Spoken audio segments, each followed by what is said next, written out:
Notre Dame recruiting fans, thank you for joining me for another video. Darren Agnew is the latest Notre Dame commitment. He committed to fill the role of Viper/defensive end last Friday. I'm making this video on Thursday, April the 15th. He committed on April the 9th, Friday, April the 9th, that is. Was it a surprise? No, I don't think so.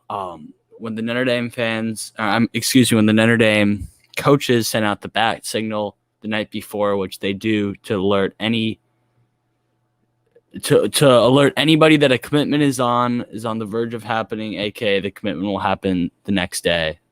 So when that happens, Notre Dame fans get riled up because there's going to be a commitment in the next 24 hours. But once they sent that out, I said to myself, okay, who would commit before a visit? And I narrowed it down. I said maybe Stays, said Agnew, Hinish, maybe Jaden Bellamy or Benjamin Morrison, but I really was certain.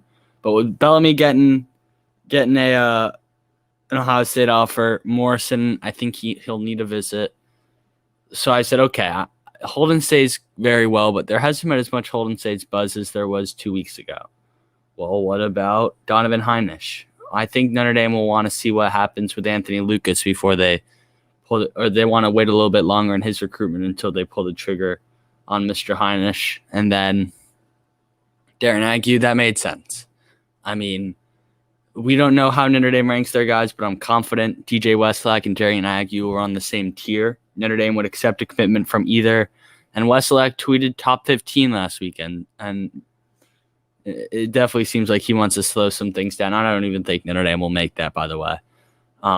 So he wants to slow things down, take his time. Understandable, but there was a point where I thought TJ Westlake could flip the switch any day. I don't know if he needed a visit, but I guess he feels as he does. Picked up some big offers from the likes of Bama and Clemson, so I understand it. But I really do not expect him in this class, by the way. I also didn't expect Ernest Cooper or Tevaru Tafidi in this class.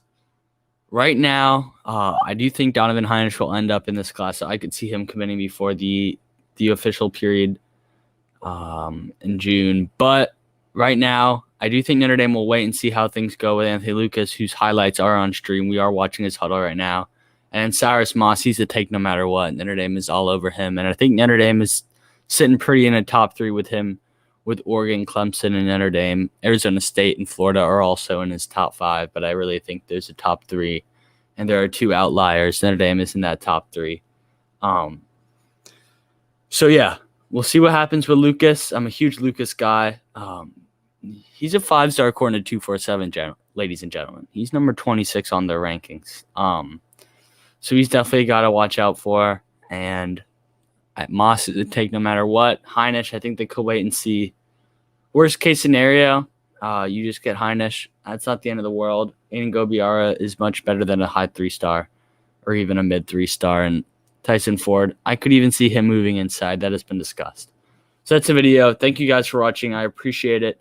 Make sure you comment and like. I respond to every single comment if it's Notre Dame recruiting related. And then likes are much appreciated, and subscriptions too. I'd love if you were to click that subscription button. It really doesn't take much, but it helps me out a lot. So yeah, that's the video, guys. Thank you.